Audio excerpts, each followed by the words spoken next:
এই দেশে যদি সবাই রত্ন হয়ে থাকে তাহলে তাদের মধ্যে ডক্টর ইউনূস একজন, আর এদেশে যদি 100 জন রত্নও থাকে তাহলে তাদের মধ্যেও ডক্টর ইউনূস একজন, আর এদেশে যদি কেবলমাত্র একজন রত্ন থাকে তাহলে সেটাও ডক্টর ইউনূস।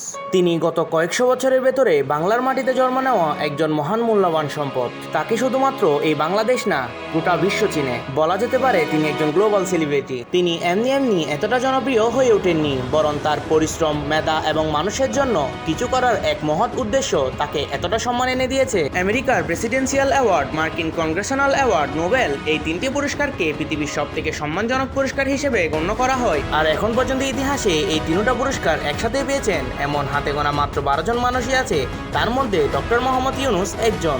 আর এই অর্জন শুধুমাত্র তার একার না, আর এই সম্মানও শুধুমাত্র তার একার না, এটা পুরো বাঙালি জাতির জন্য গর্বের বিষয়। ডক্টর মোহাম্মদ ইউনূসের জন্মদিন তো 28শে জুন, আর সেই দিনটিকে কি হিসেবে পালন করা হয় জানেন? ডক্টর মোহাম্মদ ইউনূসের জন্মদিনকে গত 1 শতকেরও বেশি সময় ধরে সারা বিশ্বে সামাজিক ব্যবসা দিবস হিসেবে পালন করা হয়। কানাডা ও জাপানের মাধ্যমিক বিশ্ববিদ্যালয়গুলোর মধ্যে ডক্টর মোহাম্মদ ইউনূসের জীবিকা বাড়ানো হয়।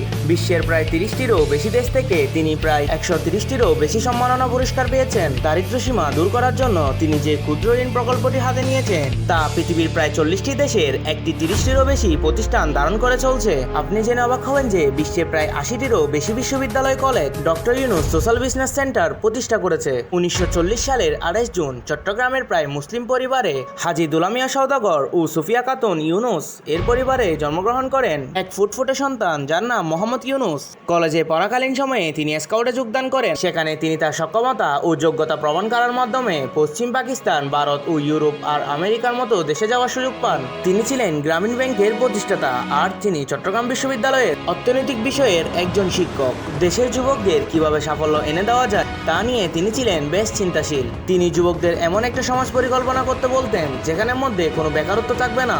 তরুণদের উদ্দেশ্যে তিনি বলেন, প্রত্যেক মানুষই উদ্যোক্তা হয়ে জন্ম নেয়, কিন্তু সমাজ তাকে এমনভাবে মগজ ধোলাই করে যেন সে চাকরি খুঁজতে বাধ্য হয়। আর ঠিক এই কারণেই দেশে বেকারত্ব দেখা যায়। তিনি আরও বলেছেন, প্রত্যেক মানুষই জন্মগতভাবে একজন উদ্যোক্তা। ডক্টর ইউনূস আরও বলেন, আমরা যদি তরুণদের চাকরির কোচ নয় বরং চাকরি সৃষ্টিকারী হিসেবে গড়ে তুলতাম তাহলে আমাদের দেশে বেকারত্ব বলে কিছুই থাকতো না। এতে আমাদের অর্থনীতি আরও বেশি শক্তিশালী হয়ে উঠত। যার উদাহরণ হিসেবে তিনি বলেন, আমরা ভারত থেকেই ডিম কিনি। যেদিন আমরা ভারতের কাছে ডিম বিক্রি করতে পারবো সেদিন বুঝে নেবেন আমরা প্রকৃতপক্ষে সফল হয়েছি। লিওনেল মেসি, যিনি বর্তমানে পৃথিবীর সবথেকে বড় তারকাদের মধ্যে একজন, আর সেই লিওনেল মেসিও লাইনে দাঁড়িয়েছিলেন শুধুমাত্র একবার ডক্টর ইউনূসের সাথে ছবি তোলার জন্য। ভেবে দেখুন তো একজন মানুষ কতটা সম্মানীয় হলে ব্যাপারটা এমন হয়। অন্যদিকে অলিম্পিক গেমস হলো বিশ্বের সবথেকে সম্মানতম একটা গেম, আর এই অলিম্পিকের আয়োজক হওয়ার জন্য বিশ্বের প্রায় অনেকগুলো দেশ হাজার হাজার কোটি টাকা খরচ করে থাকে। আর এই গেমসের সবথেকে বড় বড় অতিথি আর সম্মানীয় ব্যক্তিদের হাতে দিয়ে থাকে মশালবাহু। আর 2020 সালে জাপানে অনুষ্ঠিত হওয়া মশালবাহু ছিলেন ডক্টর মোহাম্মদ ইউনূসের হাতে। পৃথিবীর বিভিন্ন দেশে বিভিন্ন বিশ্ববিদ্যালয় থেকে ডক্টর মোহাম্মদ ইউনূস 48টি সম্মানসূচক ডক্টর ডিগ্রি অর্জন করেছেন। নিঃসন্দেহে বলা যায় এটা আমাদের দেশের জন্য মহৎ একটা গর্বের বিষয়। দেশের এমন রত্ন আর কয়টি বা পাওয়া যায়। তার প্রতিষ্ঠিত গ্রামীণ ব্যাংকের মূল উদ্দেশ্য ছিল দেশের সাধারণ মানুষগুলোকে সহজ শর্তে ঋণ দেওয়া, যেন তারা সুদের চক্র সংগঠন করা অসাধু লোকদের থেকে রক্ষা পেতে পারেন, যেন তারা স্বাবলম্বী হয়ে উঠে দাঁড়াতে পারেন। আর তার এই উদ্যোগ পুরোপুরি সফল হয়েছে, যার ফলাফল তাকে এনে দিয়েছে বিশাল বড় সম্মাননা। 1974 সালে চট্টগ্রাম বিশ্ববিদ্যালয়ের অধ্যাপনাকালীন সময়ে দেশে দুর্ভিক্ষ দেখা দেয়। সেই সময়টাতেও তিনি বেশি উদ্বিগ্ন হয়ে পড়েন কিভাবে মানুষের কষ্ট লাঘব করা যায়, আর কিভাবে মানুষকে সাহায্য করা যায়, কিভাবে মানুষের জীবনকে সহজ করা যায়,